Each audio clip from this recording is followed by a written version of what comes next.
तीन लोग हैं, खरीदार, बेचने वाला और जो प्लेटफॉर्म को चला रहा है। इंपॉर्टेंटली तो ये तीन लोग हैं, लेकिन इस प्लेटफॉर्म को बनाने में, चलाने में बहुत सारे अलग अलग लोगों की इंपॉर्टेंट भूमिका है। जैसे आप सभी लोग जानते हैं, जब आप अपना सेलर अकाउंट बनाते हैं तो आप अपना आधार कार्ड रजिस्टर करते हैं, पैन कार्ड डालते हैं, जीएसटी डालते हैं। तो गवर्नमेंट के जितने डेटाबेसेस हैं वो हमारे प्लेटफॉर्म से इंटीग्रेटेड है, जिससे डिजिटली आपकी जानकारी प्लेटफॉर्म पे फेच होती है और आप अपना ऑनलाइन अपना विद इन 30 मिनट्स आप अपना प्लेटफॉर्म पे रजिस्ट्रेशन कर सकते हैं। तो आप सभी को पता है, नॉर्मल पुराना कोई अगर आपका पहले का कोई प्रोसेस होगा, जैसे रेट कॉन्ट्रैक्ट का रजिस्ट्रेशन कराते होंगे, डीजीएसएनडी था या गवर्नमेंट ऑफ यूपी का डाटा एंड रसीद था, वहां पे कितना लंबा प्रोसेस था।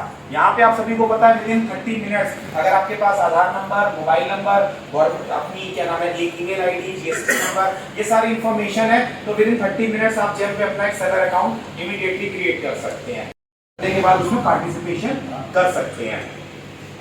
इस प्लेटफॉर्म पे आपको पता है कि आप लोग तो बेचते हैं, लेकिन बेचने के अलावा जो गवर्नमेंट के एजेंसीज हैं वो तीन तरीके से अपनी खरीदारी को सुनिश्चित करते हैं, जो व्यवस्था जीएफआर रूल 149 में दी गई है।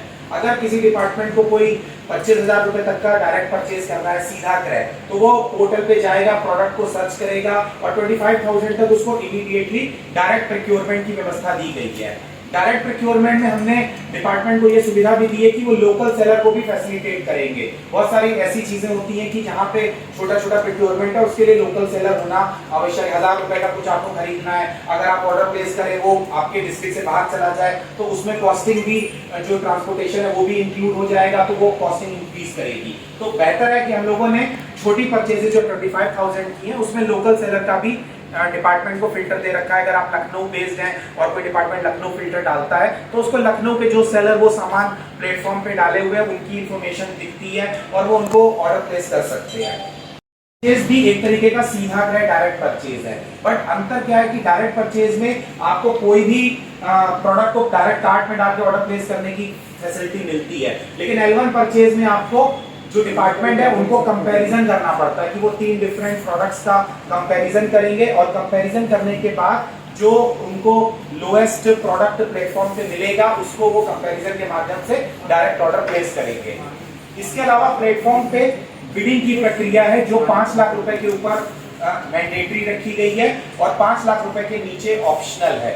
कई दफा ऐसा होता है कि हमारा अर्जेंट प्रोक्योरमेंट है, मुझे तुरंत लेना है, तो हम 5 लाख के नीचे कंपेयर बना के इमीडिएटली उनसे खरीद सकते हैं। लेकिन बिडिंग की व्यवस्था भी दी गई है कि 5 लाख के ऊपर का प्रोक्योरमेंट है तो डिपार्टमेंट उसमें टेंडरिंग प्रोसेस बिड पे जाएगा और उसके बाद जो कॉम्पिटिटिव प्राइस मिलेगा उसको ऑर्डर प्लेस करेगा। लेकिन 5 लाख से नीचे के प्रोक्योरमेंट में भी अगर वो अच्छा प्राइस चाहता है, मोर प्राइस डिस्कवरी करना चाहता है, तो 5 लाख से नीचे भी वो बिडिंग कर सकता है। और आपकी सुविधा के लिए हमने आपको बिडिंग में रिवर्स ऑप्शन की फैसिलिटी भी दे रखी है। हो सकता है आप टेंडर पार्टिसिपेट करो और आप L1 ना हो, आपने प्राइस कोट किया, सपोज करो 200 रुपए में आप आ गए और L1 ने 150 रुपए कोट किया, तो हम आपको एक बहुत अच्छा टूल देते हैं रिवर्स ऑप्शन का।